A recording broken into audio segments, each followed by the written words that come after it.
Bu, ini penghasilan hari ini tolong disimpan ya. Tapi Pak, uang tabungan kita yang kita simpan kemarin Aduh, hilang. kok bisa? Ibu juga udah cari kemana-mana tapi nggak ketemu. Aduh, padahal itu duit buat anak kita sekolah. Terus gimana ya Pak?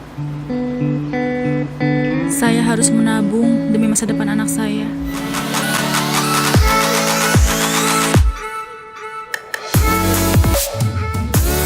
Selamat pagi. Silahkan.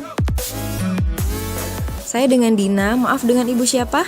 Saya dengan Ibu Ayu, Oh, Mbak. Ibu Ayu. Mohon maaf, Ibu ada yang bisa saya bantu? Saya ingin membuka buku tabungan.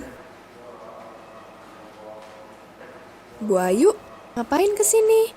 Bu Sandra, ini Bu, saya lagi buka buku tabungan buat anak saya. Ibu lagi ngapain kesini? Aku kesini mau melakukan pinjaman modal. Oh, emang bisa ya Mbak? Iya Ibu, sekarang sudah bisa untuk melakukan pinjaman modal. Wah, bagus tuh. Kayaknya sekarang kita diperhatiin oleh pemerintah deh soal ekonomi menengah ke bawah. Iya, aku setuju. Sekarang kita lebih mudah difasilitasi sama pemerintah.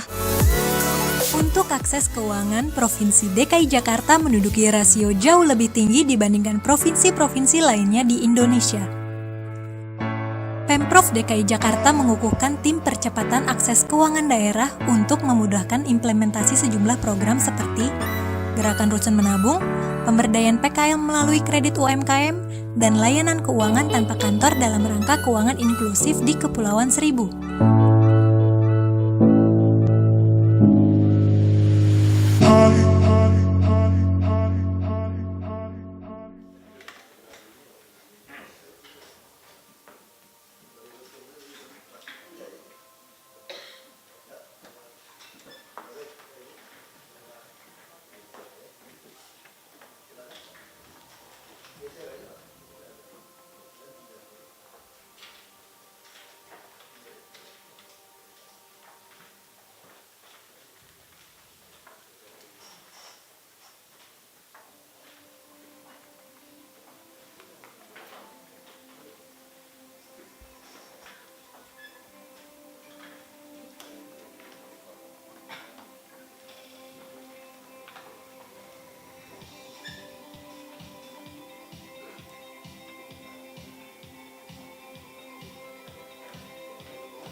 Assalamualaikum warahmatullahi wabarakatuh.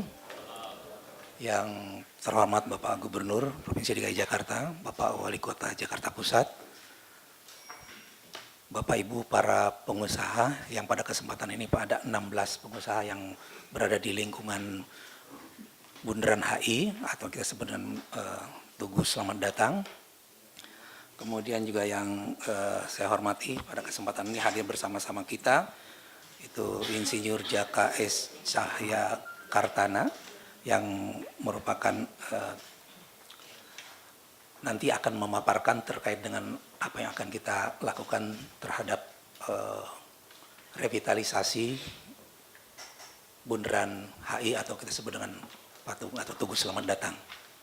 Kemudian juga yang pada kesempatan ini yang kami undang juga Ibu Dr. Maria. Ini kebetulan juga beliau adalah akademisi di Trisakti dan juga merupakan CSR. Nah, kesempatan ini juga kita nanti akan berdialog. Kemudian pada kesempatan ini Bapak Gubernur kami sampaikan bahwa diawali dari niat kita selama ini kita melihat bahwa di Bundaran HI khususnya di Air Mancur bahwa saat ini juga dengan sangat memprihatinkan kondisinya sehingga kita tentunya pada kesempatan ini ingin mengajak bersama-sama para pengusaha atau CSR yang berada di lingkungan Tugu Selamat Datang tersebut dengan harapan bahwa kita nanti akan lihat seperti apa yang akan kami tawarkan kepada Bapak Ibu sekalian.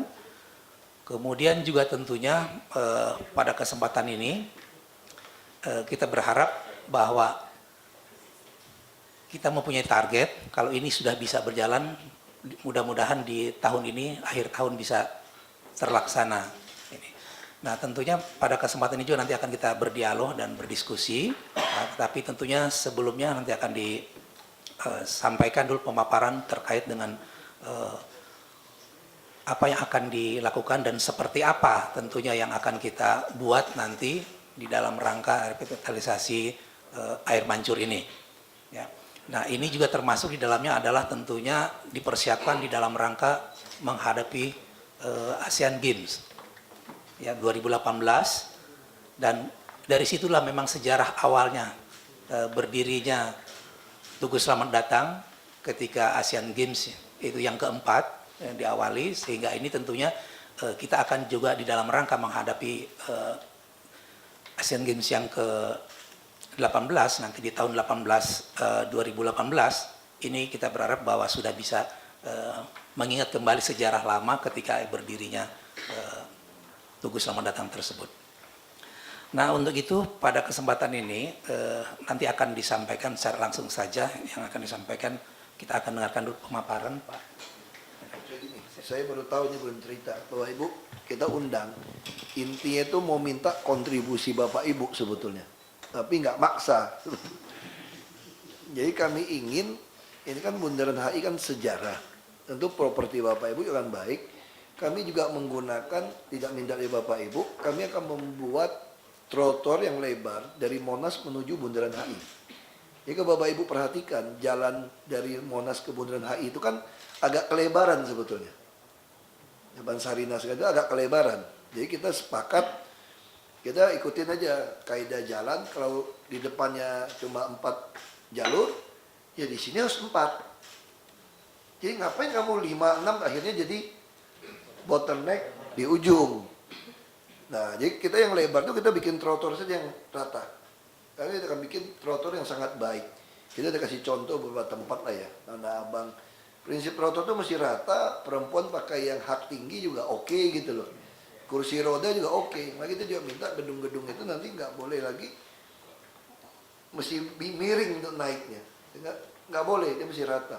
Kami akhir tahun juga akan melepaskan bus baru lower deck yang suspensi bisa miring 152 unit free untuk keliling di daerah, termasuk bus tingkat, terutama lower deck di luar jalur itu untuk utama ini. Nah, kita harapkan sepanjang Monas sampai ke Patung Pemuda ya, Senayan, itu tuh kira-kira 7,7 km kalau nggak salah. 7,7 km itu jaraknya. Nah, kita ingin membuat sepanjang jalur itu jalur yang hidup, bisa 24 jam. Nah, kita juga izinkan properti Bapak Ibu untuk buka pagar secara dia lebar, ya bisa kasih tanaman orang lewat. Itu boleh seperti Sarina, ada yang kayak Sarina kan ya? Nggak datang ya? Itu yang bisa bikin jualan-jualan. Jadi kita nggak hitung KDB, Bapak Ibu boleh bikin yang kios-kios kecil gitu. Supaya hidup. Dan saya juga berharap kita kalau SLF yang baru, sifat layak fungsi yang baru, saya sudah mencantumkan ada pasal mengatakan Bapak Ibu harus buka pagar ketika kami minta. Nah, kami ingin antar gedung pun dibuka pagar. Waktu buka pagar itu bisa orang lewat, bisa juga bikin kios-kios tanpa ngurangin KDB. Saya ingin nanti kehidupan tuh 24 jam. Terus bilang, keamanan gimana? Aduh, nggak usah berdebat soal keamanan deh. Emang di rumah ditutup nggak dirampok juga?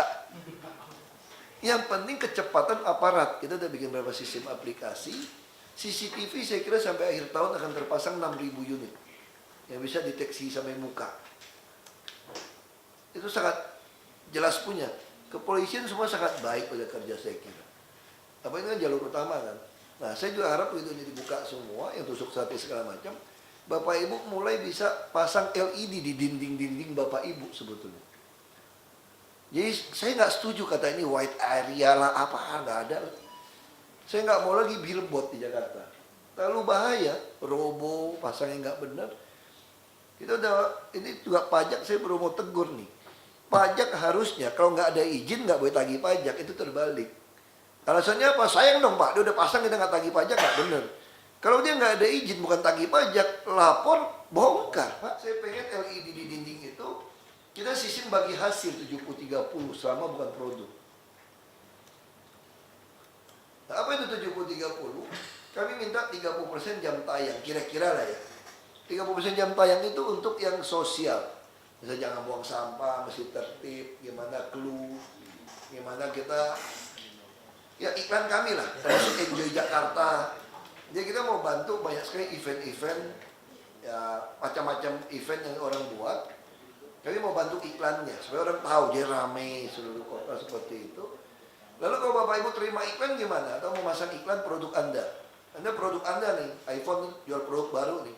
Kita tinggal hitung aja, kalau Anda selama ini bayar ke orang 100, Anda bayar kami cuma 70, karena kan 30 kan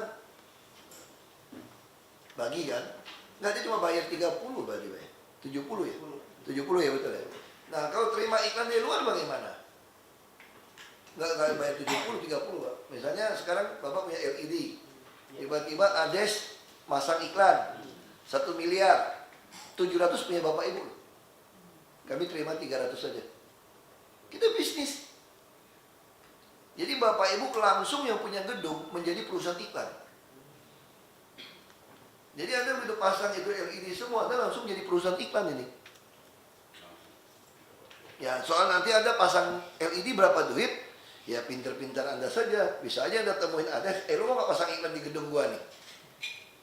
Mau pasang berapa tahun? 5 tahun?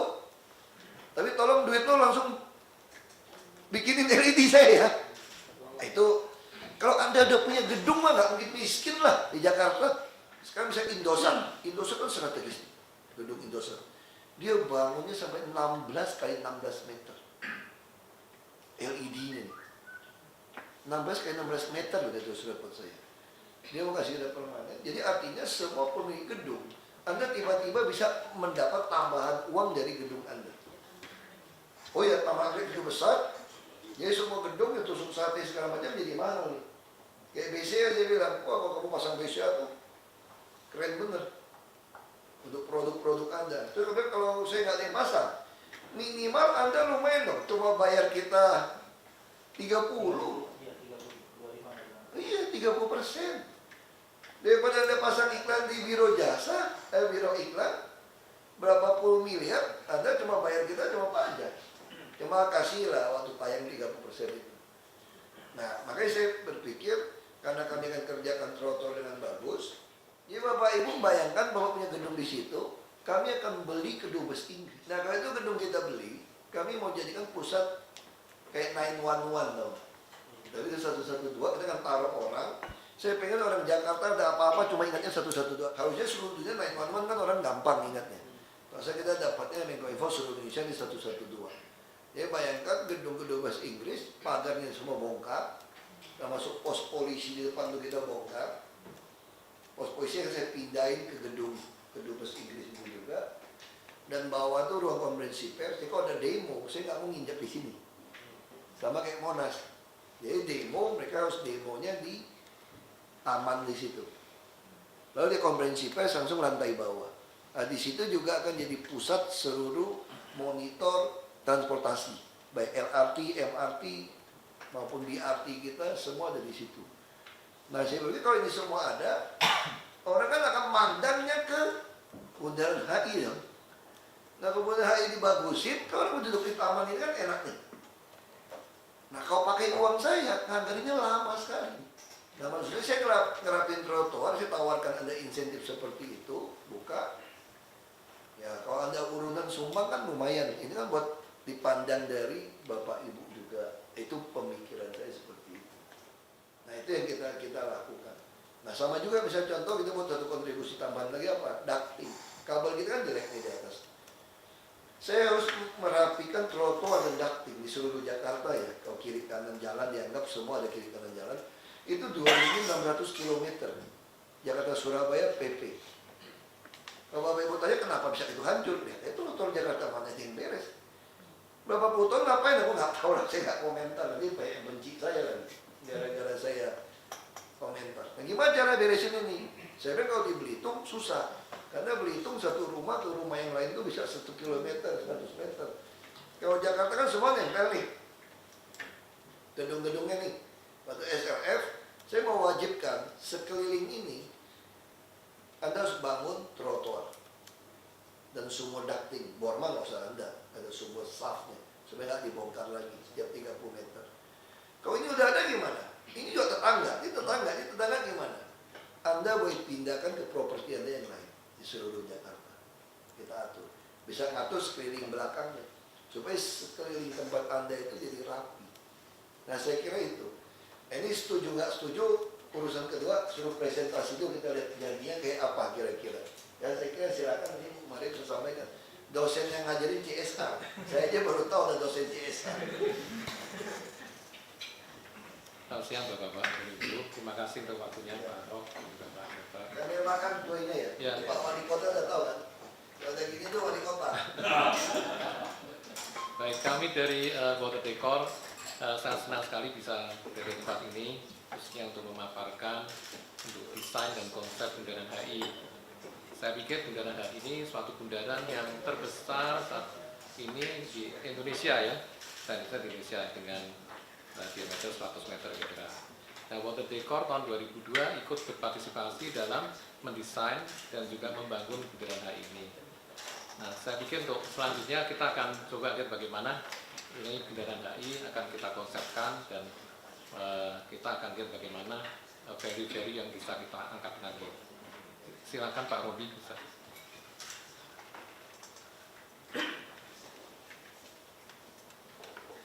Assalamualaikum warahmatullahi wabarakatuh. Terima kasih kepada Bapak Ahok, Pak Dinas, dan para tamu undangan. Ini saya Robi dari Water Decor.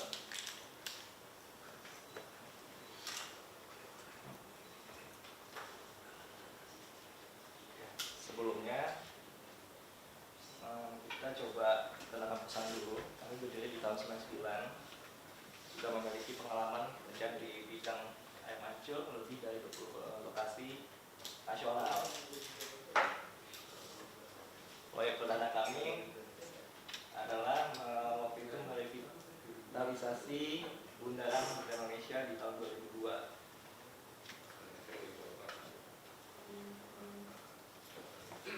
Di bawah pimpinan Bapak Sutoyoso sebagai gubernur pada saat itu, dan dilanjutkan membuat musikal fountain atau air mancur menari di Pesona Monas tahun 2005.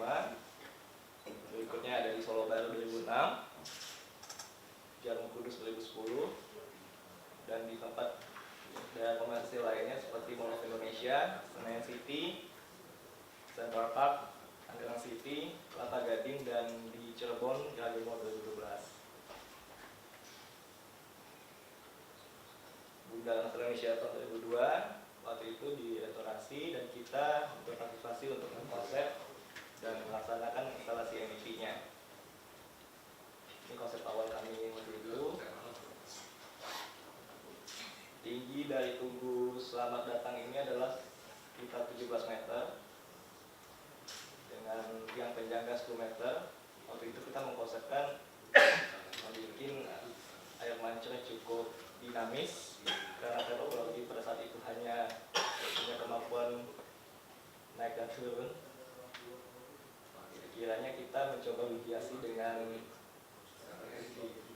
membuat air mancur yang parabolik untuk melihatkan bahwa lebar dari kolam tersebut adalah 80 meter. Nah, konsep awal ini adalah mengikuti tanggal kemerdekaan Republik Indonesia 17 Agustus 45, jadi 17 dan 8. Semenjak itu, Bundaran HI jadi tempat populer dan favorit untuk berkumpulnya warga Jakarta dalam menyambut hari besar nasional maupun tahun baru. Dan setiap hari minggunya itu diadakan acara hari bebas berkendara bermotor. Di 2016 ini dikarenakan equipment yang ada, peralatan yang ada di air mancur tersebut membuat air mancur kita jadi tidak indah, Pak, Ibu.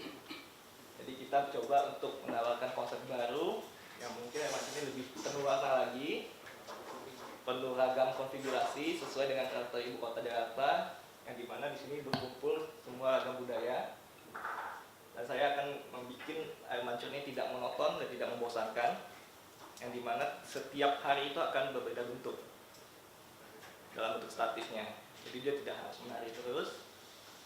Dan karena ini adalah ikon dan nilai sejarah yang tinggi, saya pengen bikin air mancur itu menjadi ya sama-sama lah kita melihat ilustrasi dan videonya. Kami Water Decor mencoba mempersembahkan konsep baru ibu selamat datang bulan Indonesia.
Kita coba tampilkan keragaman dari bentuk dan konfigurasi air kita. Tempat menari dan bergerak, bukan ya. Ini kita bisa menikmati kalau kita ada mengalami.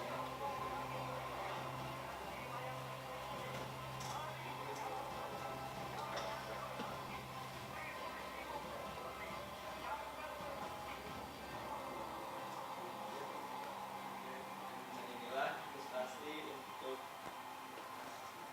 konfigurasi tubuh harian, di mana saya coba tampilkan dari Senin tampilan yang macam seperti ini untuk statusnya. Karena kan daripada hari kerja, nggak mungkin kita harus menarikan air nanti malah jadi tempat kumpul. Nggak bisa fungsi itu makanya. Nggak bisa fungsi.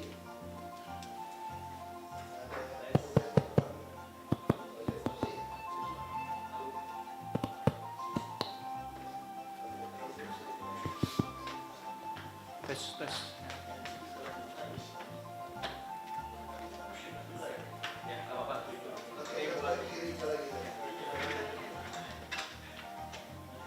Ini hari Kamis. Halo, ya.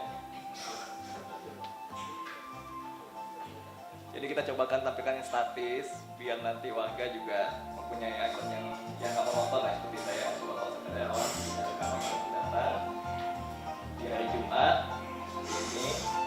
Untuk hari Sabtu malam Minggu nanti akan kita tampilkan ke dinamika secara aktif seluruh di luar di atas jam 7 jam 7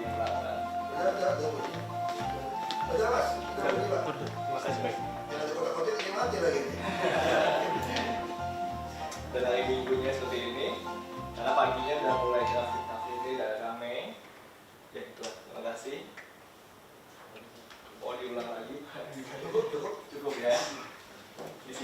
buat untuk anggaran biayanya.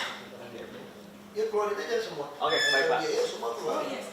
Untuk merealisasikan air mancur tersebut, kita membutuhkan pilihan anggaran biaya sekitar Rp29.742.596.000, di mana untuk pelaksanaan proyek itu sendiri kita butuh waktu mengajar dalam 4 bulan, nilainya Rp25.841.596.000. Di situ sudah mencakup untuk pekerjaan persiapan, filter sistem, revitalisasi untuk air mancurnya, control system, servis pipa dan aksesoris, pekerjaan elektrikal, dan pekerjaan operasional. Untuk revitalisasi air mancur itu sendiri, kita membagikan jadi 3 lingkaran. Gawat water feature atau fitur air. Yang pertama, kita butuh anggaran sebesar Rp3.253.659.000, di mana nozzle yang ada sekarang itu tetap dipakai, hanya diservis saja. Untuk pompa dan lampu kita ganti baru semua.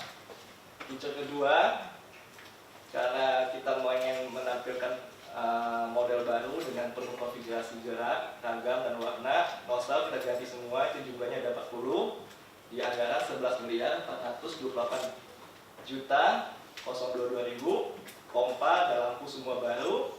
Fitur ketiga, nozzle tetap kita gunakan yang lama karena tampilan tetap sama dengan sebelumnya, hanya pompa dan lampu kita ganti baru dengan anggaran Rp4.479.428.000. Fitur keempat, dikarenakan emang keadaan sekarang nozzle-nya juga bukan dikhususkan untuk air mancur, jadi emang kita wajib ganti semua.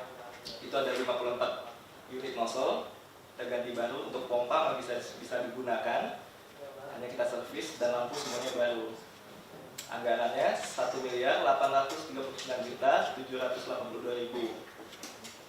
Untuk masa perawatan 1 tahun dianggarkan Rp900.000.000, dan perbaikan finishing fasilitas kolam seperti ascapnya, batu-batu kita polis kembali, dibutuhkan, dan lampu untuk pendukung si splatter kita butuh anggaran 1 miliar, dan manajemen proyek butuh anggaran 2 miliar. Jadi totalnya semua Rp29.742.596.000. Berikutnya, tahap rencana dan pelaksanaan. Awal, saya akan coba pemaparan konsep desain yang sudah saya lakukan sebelumnya ini. Pencarian dana proyek, kita prediksikan 1 bulan. Perencanaan gambar kerja atau soft drawing, itu kita siapkan dalam waktu 1 bulan. Di pelaksanaan proyek, kita butuh waktu 4 bulan. Setelah proyek selesai, ada serah terima operasional atau tescom pada mancurnya dalam waktu 3 bulan ke depan, dan masa perawatan 1 tahun. Inilah tahap perencanaan pelaksanaannya. Terima kasih.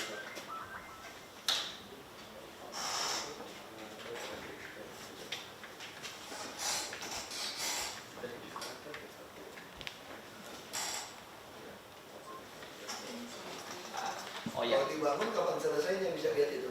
Selesainya kalau sudah siap semua Pak, butuh waktu 4 bulan.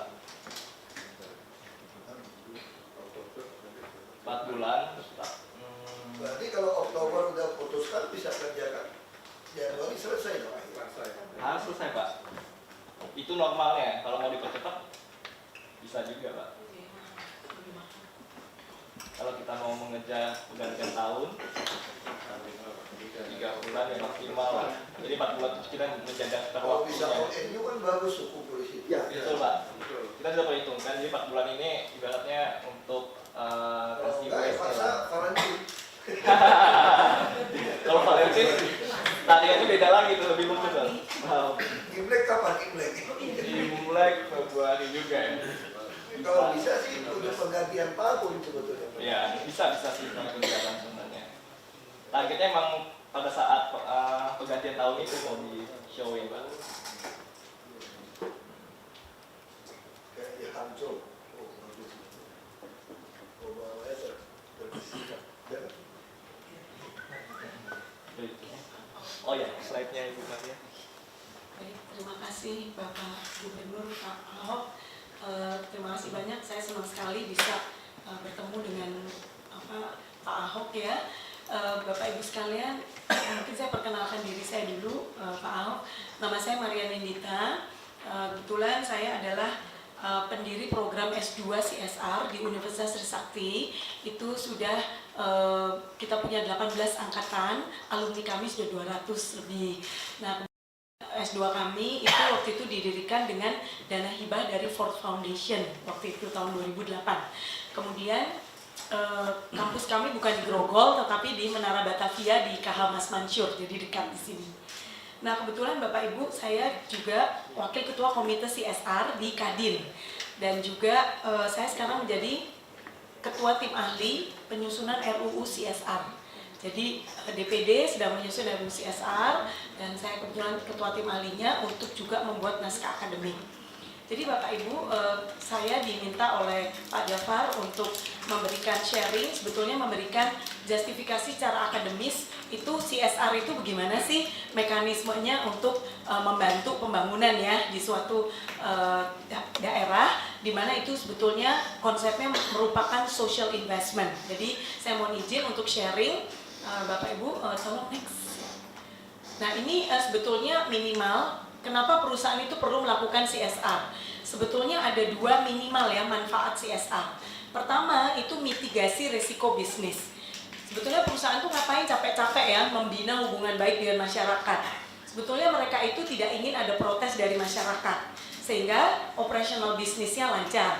Kemudian dia juga melakukan CSR dengan membina hubungan baik dengan pemerintah. Itu supaya izin-izin lancar dan selalu update kalau ada peraturan-peraturan baru. Kemudian yang ketiga, membina dan membangun hubungan baik dengan karyawan. Itu supaya produktivitasnya meningkat. Dan yang kedua, itu meningkatkan branding atau corporate image. Misalnya Unilever bikin cuci tangan dengan Lifebuoy ya dan sebagainya, itu adalah meningkatkan corporate image. Nah, tujuannya supaya penjualannya meningkat, akhirnya harga sahamnya juga meningkat. Jadi itu. Nah, sebetulnya ada standar panduan social responsibility yaitu ISO 26000. Dia merumuskan ISO 26000 itu disepakati lebih dari 160 negara termasuk Indonesia. Nah, mereka merumuskan apa sih tanggung jawab sosial? Yaitu tanggung jawab satu organisasi terhadap dampak yang dihasilkan dari keputusan dan aktivitas. Jadi sebetulnya tanggung jawab sosial itu adalah pengelolaan dampak. Dan tanggung jawab sosial itu dilakukan oleh seluruh organisasi, jadi tidak hanya oleh corporate. Jadi kalau Bapak Ibu ada yayasan, koperasi, asosiasi, itu juga mereka harus melakukan tanggung jawab sosial gitu. Jadi di dalam RUU CSR itu kita juga wacananya jangan hanya corporate yang diwajibkan untuk melakukan CSR gitu, tetapi yayasan dan sebagainya juga perlu melakukan CSR. Nah, tanggung jawab atas dampak apa? Dampak keputusan dan aktivitasnya kepada masyarakat dan lingkungan hidup dengan kepada pembangunan berkelanjutan. Next. Nah, pembangunan berkelanjutan next itu ini ada Sustainable Development Goals. Ini ada 17 goals. Jadi melakukan CSR itu supaya bisa mencapai ini gitu ceritanya Bapak Ibu. Bapak Ibu boleh pilih mau yang mana. Jadi kalau konsepnya dengan Pak Ahok itu nomor 11 itu Bapak Ibu tuh Sustainable Cities ya and Communities. Nah, itu bisa. Jadi CSR itu bisa berkontribusi untuk mencapai SDG yang nomor 11 Bapak Ibu ya. Itu merupakan social investment. Next. Nah, ini ruang lingkup CSR. Next lagi. Ya. Jadi sebetulnya ruang lingkup CSR disepakati oleh dunia itu ada 7 Bapak Ibu. Cuma kadang-kadang orang hanya bilang CSR itu hanya ini gitu. Padahal 1 sampai 6 ini ada 7 ya. Itu semua berhubungan dengan bisnis semua. Jadi kalau Bapak Ibu melakukan pengembangan karyawan, kasih training, labor practice itu udah masuk CSR. Bapak Ibu anti bribery, tidak korupsi, itu udah masuk ini. Dengan konsumen, melakukan konsumen menyimpan database dengan baik, after sale service itu udah CSR dan seterusnya. Jadi cakupan CSR itu luas. Sedangkan kalau kita dalam konteksnya dengan DKI itu bisa masuk kepada community involvement and development dan the environment. Gitu. Next. Nah, ini ada beberapa kegiatan CSR berdasarkan tingkat kesulitan ya. Pertama itu perusahaan boleh melakukan filantropi dan kemitraan.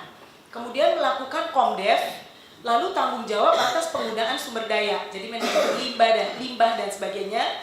Kemudian CSR yang holistik, di mana dilakukan oleh seluruh individu di dalam perusahaan. Kemudian membantu masyarakat membangun bisnis komunitas. Ini nanti ada penjelasan lebih lanjut. Nah, ini ada contoh corporate partnership konteks Indonesia social investment dalam konteks dengan DKI ya. Jadi Bapak Ibu, ini kita prioritaskan yang ring 1. Jadi kalau misalnya Gubernur DKI ingin mempercantik Sudirman Tamrin ya, maka perusahaan-perusahaan yang ada di sekitar Jalan Sudirman Tamrin itu bisa berkontribusi karena itu merupakan ring 1-nya mereka gitu. Karena semua kegiatan bisnisnya itu pasti memberikan dampak kepada areal itu gitu. Jadi itu ring 1. Kemudian dalam pelaksanaannya bisa bermitra dengan NGO atau LSM atau yayasan atau lembaga pendidikan untuk membantu mengatasi persoalan-persoalan yang dihadapi oleh pemerintah yang mungkin budgetnya kurang, resource-nya kurang. Kemudian membangun infrastruktur untuk masyarakat. Jadi kayak tadi bangun termasuk fasilitas umum, fasilitas sosial kayak air mancur tadi ya, fountain itu termasuk masuk di sini gitu. Itu bagian dari kemitraan gitu. Kemudian membantu mengatasi persoalan-persoalan masyarakat lainnya dan kita memprioritaskan mitigasi risiko bisnis. Jadi Bapak Ibu, kalau sekitar Sudirman Tamrin itu tidak kita perhatikan dan kita kantornya ada di situ, kalau mereka tidak nyaman, terjadi apa-apa, ada demo dan sebagainya, maka nomor 1 kita yang akan terkena resiko bisnis pasti nggak lancar gitu ya. Nah lanjut, ini ada beberapa contoh. Ini sebetulnya ada tulisannya Grand Canyon. Ini Taman Grand Canyon ya di Amerika. Ini pembangunan jembatan ini adalah mendapatkan kontribusi dari perusahaan banyak. Next, selanjutnya. Nah, di sini ada pengakuannya. Jadi di sini ada corporate support. Nah, jadi dia melakukan pembangunan ini dengan bantuan dari perusahaan. Itu di Amerika ya. Next. Nah, di sini contoh lain. Di New York itu Nestle membangun ini, playground. Kemudian California, Coca-Cola membangun ini, reforestation. Verizon Wireless membangun ini, free day at the park. Jadi anak-anak sekolah boleh ke park, ke taman itu gratis dibayarin oleh Verizon Wireless. Kemudian semua perusahaan ini harus mendapat pengakuan, recognition dari pihak pemerintah, begitu. Next. Nah ini juga contohnya Toyota, dia bikin taman. Di Jakarta juga udah ada ya, taman yang dibangun oleh Toyota ya, batunya ada tulisannya ya, itu merupakan bentuk recognition. Lanjut. Kemudian pertanyaannya, apakah ini filantropi atau partnership? Nah, sebetulnya ini merupakan partnership. Karena apa? Karena corporation mendapatkan sesuatu. Jadi, mereka itu apa yang dia dapatkan? Itu adalah pengakuan. Nah, jadi macam-macam ternyata Pak Ahok tidak hanya pengakuan, perencanaannya malah hanya membayarkan 30%. Bayangkan Bapak Ibu, itu sudah menurut saya suatu pengakuan yang betul-betul bisa dimonetizing. Jadi manfaatnya itu direct gitu, direct impact. Sebab kalau cuma iklan aja, itu kan indirect ya. Dampaknya nggak jangka pendek gitu, tapi jangka panjang gitu. Jadi menurut saya ini mekanisme kemitraan yang diusulkan Pak Gubernur itu sudah luar biasa. Next. Nah ini adalah contohnya. Jadi ini di Atlanta, dia ingin membangun park ini, dia butuh biayanya sekian. Lalu dia membuat suatu program-program sponsorship. Jadi apa benefitnya untuk mendapatkan ini, untuk membantu ya. Ada logo ya, lanjut next. Nah ini ada logo ya, kemudian dan sebagainya. Jadi ada benefit yang diterima oleh perusahaan. Jadi Bapak Ibu, CSR itu sebetulnya bukan merupakan donasi, tetapi merupakan investasi bisnis gitu. Next. Ya, nah ini contoh Bapak Ibu mungkin ingat Orchard Road ya, yang udah ke Singapura ya. Di Singapura itu setiap Desember itu selalu ada lampu hiasan Natal sepanjang Orchard Road. Nah itu yang membangun itu adalah perusahaan-perusahaan yang berada di sepanjang Orchard Road itu. Salah satunya adalah Hitachi. Next. Kemudian ada mall ini Tans ya. Next. Kemudian ada Swarovski. Next. Nah, oh ini ada judulnya ya. Jadi di Singapura itu ada yang namanya Orchard Road Business Association. Nah ini Pak Ahok di Orchard itu ada Orchard Road Business Association. Next. Mereka sebutnya Orba. Next. Nah, ini lucu namanya Orba. Orba itu dia berdiri sejak tahun tahun 98. Apa misinya dia? Next. Ya, di Singapura. Misinya itu dia mempelajari bagaimana mereka bisa mengimprove business environment.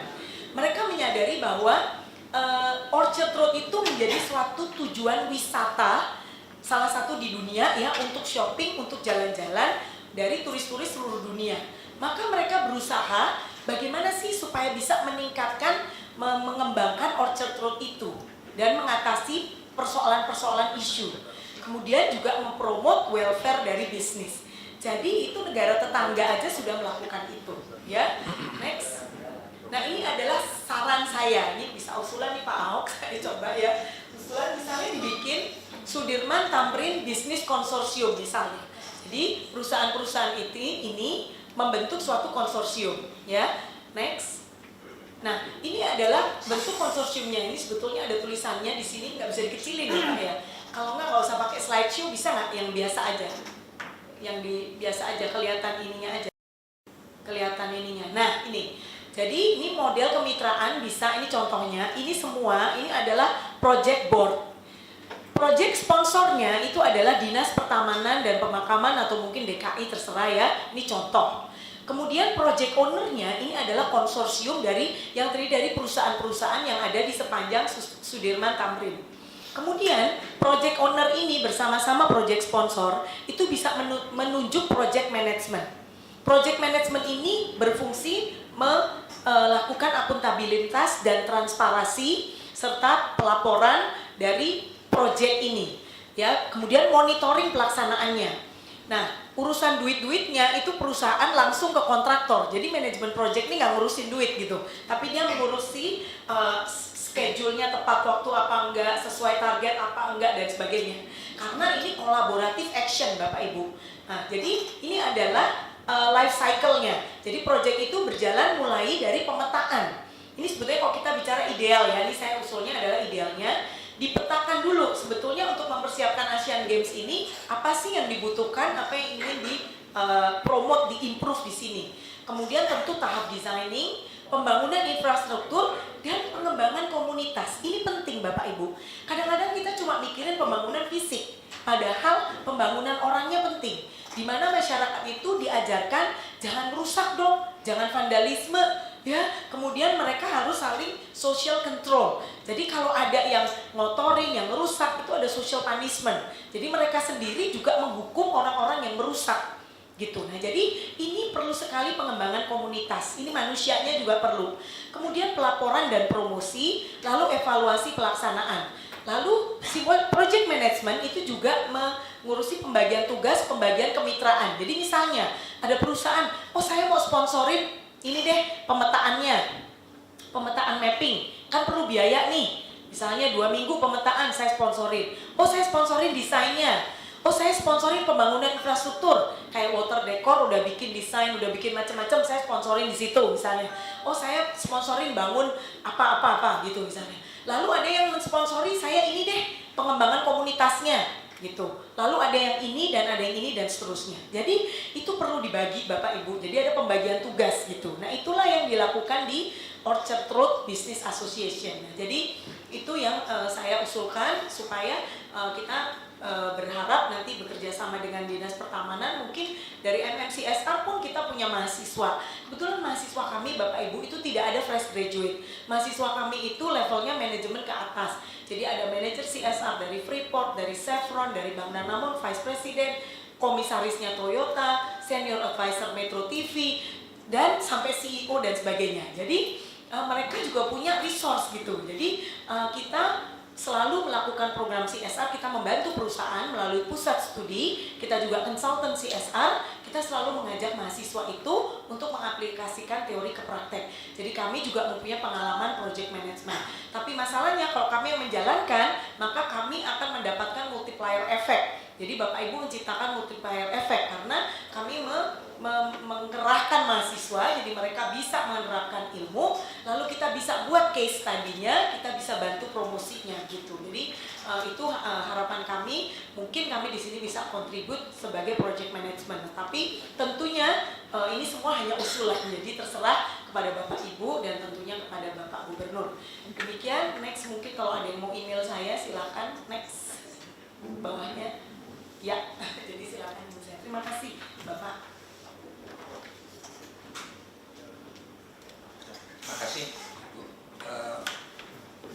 Bapak Ibu sekalian, ini tadi telah kita sama-sama simak rencana kita seperti apa, kemudian juga pada kesempatan ini sudah teman-teman tentunya terutama para pengusaha yang ada di lingkaran Bundaran HI sudah melihat apa yang dipaparkan. Kemudian pada kesempatan ini seakan-akan kami ini menjual, kemudian tentunya ada harapan-harapan dan tadi sudah disampaikan, termasuk juga di dalamnya adalah rincian terkait anggaran dan segala macam semuanya. Nah, untuk itu pada kesempatan ini kami silakan dulu, barangkali ada hal yang disampaikan dari terutama para teman-teman yang para pengusaha di lingkungan Bundaran HI. Kami persilakan. Silakan sebutkan nama dan dari mana. Terima kasih. Assalamualaikum warahmatullahi wabarakatuh. Selamat sore dan salam sejahtera untuk kita semua. Terima kasih kepada Bapak Gubernur, Pak Wali Kota, dan para hadirin semua. Perkenalkan, nama saya Cesar dari Wisma Nusantara, Hotel Pullman, Jakarta. Ini sangat menarik dengan konsep yang disampaikan oleh Bapak tadi mengenai revitalisasi air mancur di Bundaran HI dan juga tentang konsep CSR dari Ibu yang tadi sudah disampaikan kepada kami. Nah, pertanyaannya ini nanti bentuk kontribusinya seperti apa ya terhadap pelaku usaha yang berada di sekitar air mancur Bundaran HI ini? Apakah terutama juga dengan pengakuan dari Pemda DKI itu sendiri? Demikian, terima kasih. Baik, silakan dilanjut berikutnya.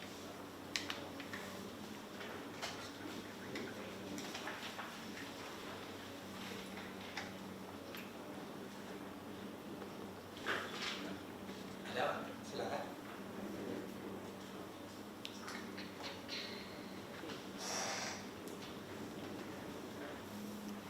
Baik, kalau tidak ada, pada kesempatan ini memang juga kita undang dua teman-teman SKPD lain yang terkait dengan permasalahan ini.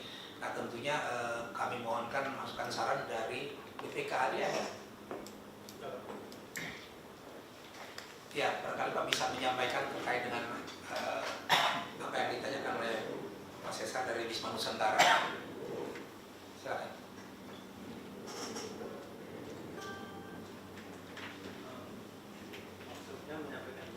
Ya, baik. Nah, ini terkait dengan bentuk kontribusi.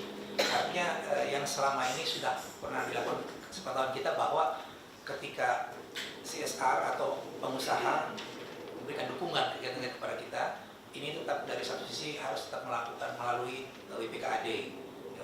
Gimana kaitan dengan masalah ini, aturan? Kalau yang kemarin itu kita hanya menerima pada BPKAD itu menerima dari CSR, jadi mengenai kontribusinya itu nanti bukan BPKAD.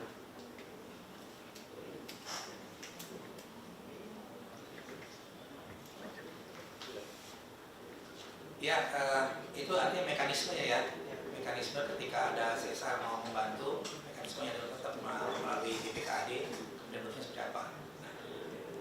Pada kesempatan ini memang juga kita terus saja memang masih di dalam taraf sosialisasi penjajakan, ya, sehingga nanti dalam diskusi lebih lanjut bentuk apa yang akan diberikan itu nanti akan kita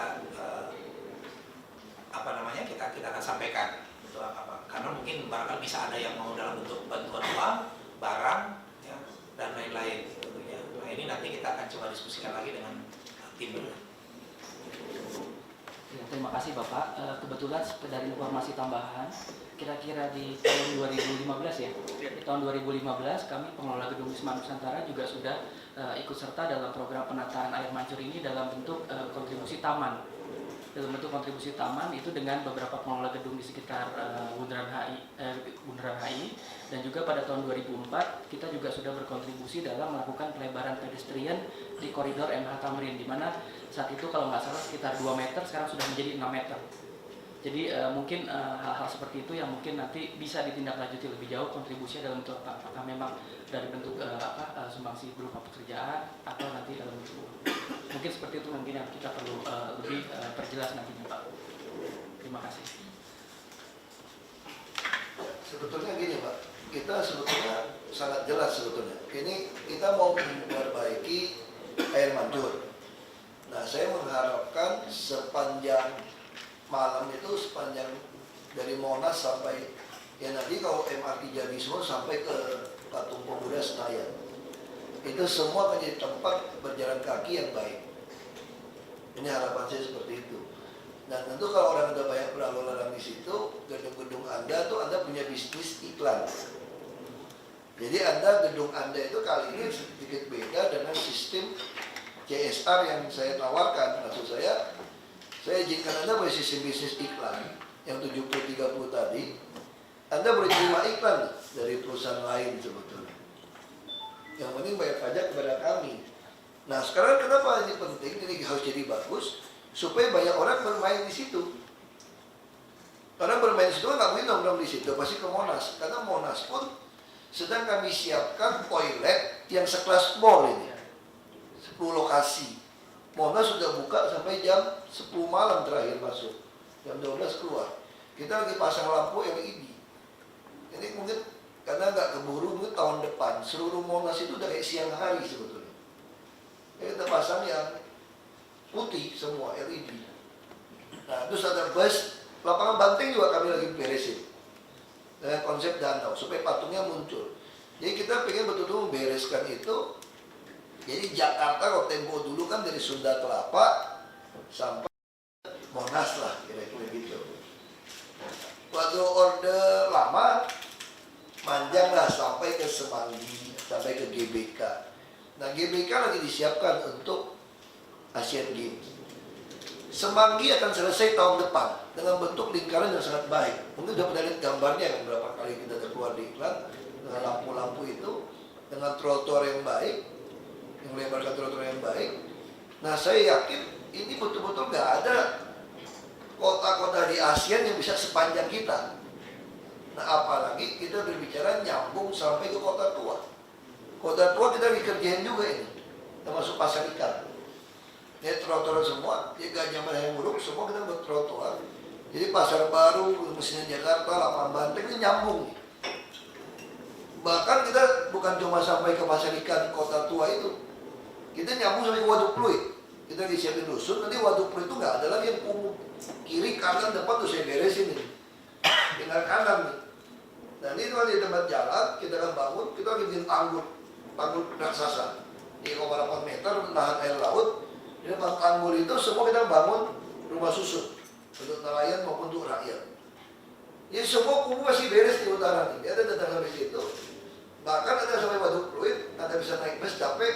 Begitu sampai jembatan Muara Karang, Anda akan lihat trotoar yang lebar untuk nikmatin kuliner makan di Muara Karang. Itu akan nyambung sampai ke Muara Angke. Kita juga lagi bangun restoran terapung bentuk pari, bentuk panggang ikan. Nah semua kali ada, tapi kalau anggur selesai kan nggak ada rock lagi. Nggak mungkin sekarang rapiin jalan kalau rocknya masuk. Jadi kami yakin bangun Jakarta itu kita beresin aja dari Semanggi atau Bundaran HI. Semanggi tentu targetnya 2018 ya. Belum lagi ditambah golf range-nya Senayan, itu jadi hutan kota. Jadi bisa bayangkan kalau jalan kaki ada hutan kota, tempat petugas Inggris juga ada data. Jadi sepanjang jalur ini harusnya Bapak Ibu properti akan naik sebetulnya. Nah saya cuma minta, ayo kita urunan dong. Kan saya udah kerjain bagian yang lain nih. Nah yang Bundaran HI ini urunan. Itu mau berat nggak mau. Ya kamu juga gak apa-apa, saya juga gak paksa, namanya juga dagang kan kita jualan. Kita cuma dagang kan jualan gitu kan. Nah kalau yang mau berat gak mau, ya sudah kalau gak berat ya gak apa-apa. Kita juga tetap aja nama LED semua jalan aja. Gak masalah buat kami gitu. Ini cuma mau mempercepat proses saja. Kalau bisa dapat. Bapak Ibu bisa lapor kepada owner atau pemegang saham. Kita butuh seperti itu. Jadi koordinasi bagaimana? Saya nggak tahu apa-apa. Jafar menunjuk Trisakti atau apa ya? Yes. Saya nggak tahu. Bisa langsung. Jadi bagaimana? Jadi saya bilang juga sama Pak Jakar, saya bilang bisa nggak di tengah itu nanti bisa kayak ada lampu keluarin ini siapa malam siapa yang kontribusi kayak gitu. Itu yang kita tawarkan sih. Ya. Jadi saya pengen betul-betul tambah maka kayak ojek road lah. Dia 24 jam orang jalan nikmatin sepanjang itu ada bus segala macam.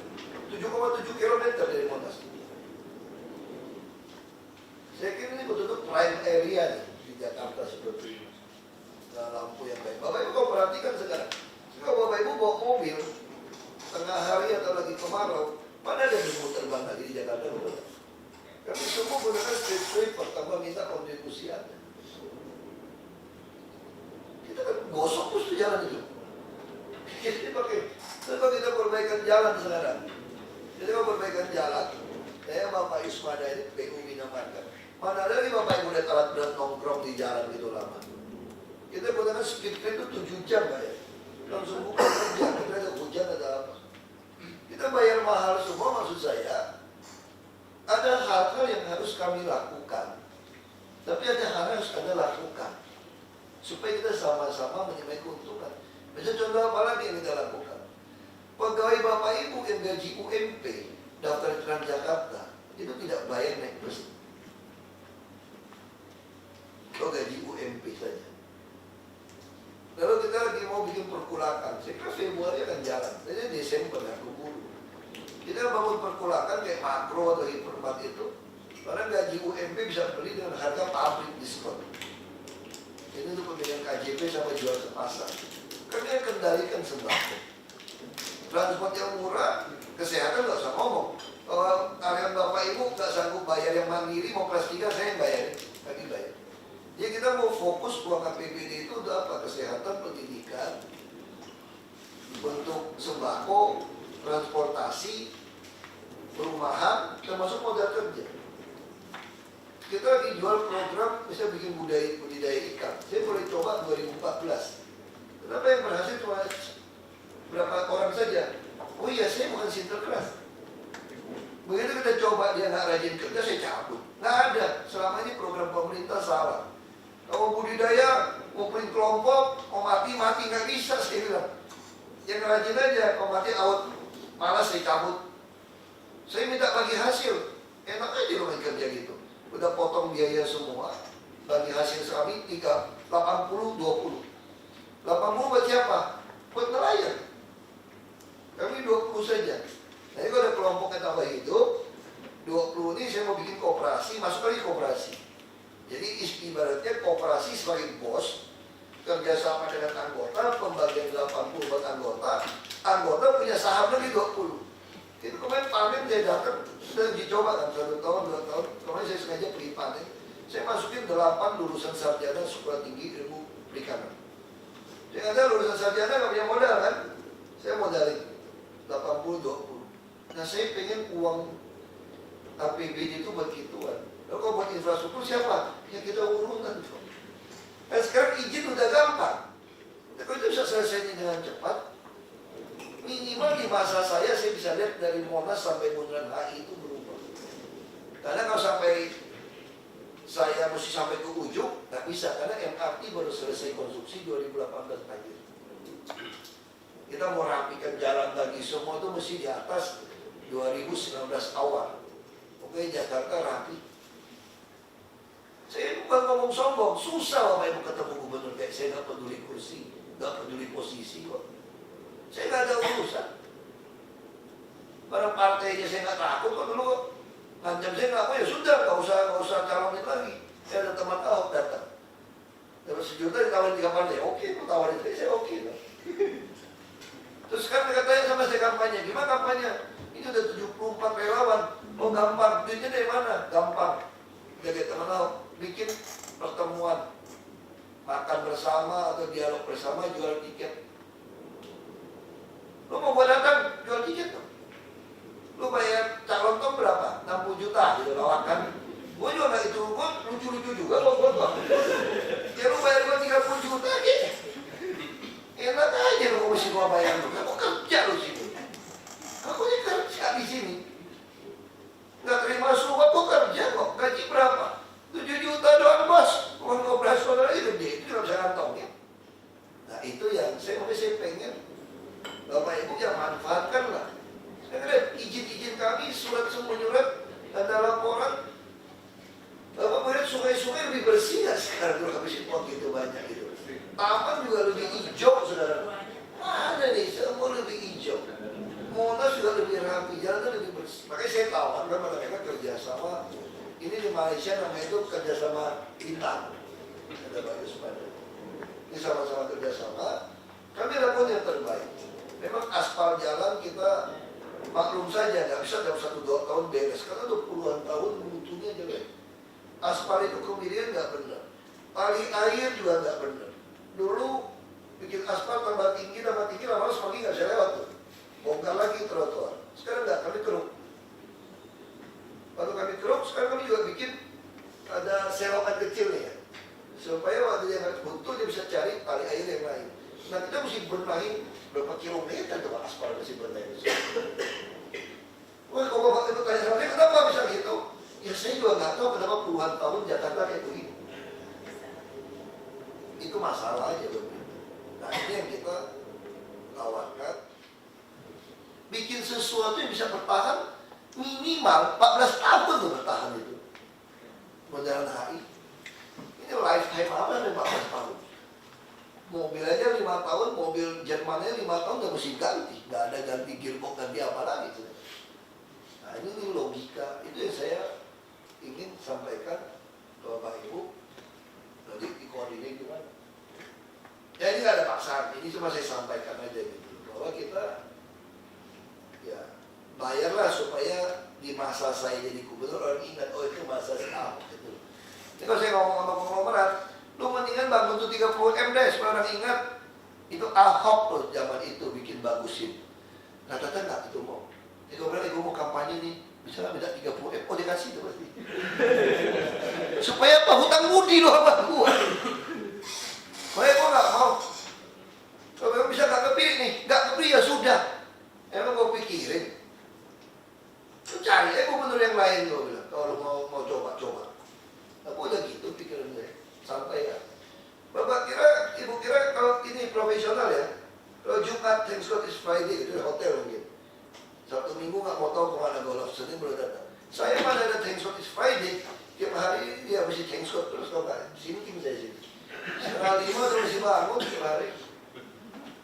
Nanti kalau nggak jaga fisik, jaga makan segala macam ada dapat sampai mana. Sabtu Minggu juga full kawinan aja. Jadi saya bilang ini cuma tidak pengen Jakarta yang lebih baik. Dan salah satu simbol Jakarta adalah Monas.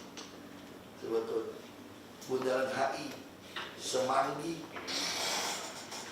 GBK itu sepanjang ini. Nah itu nih Jakarta itu kuncinya.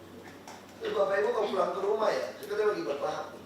Mungkin banyak yang nggak sadar sekarang jalanan di rumah Bapak Ibu tuh lebih terang, betul nggak? Kita ganti LED semua.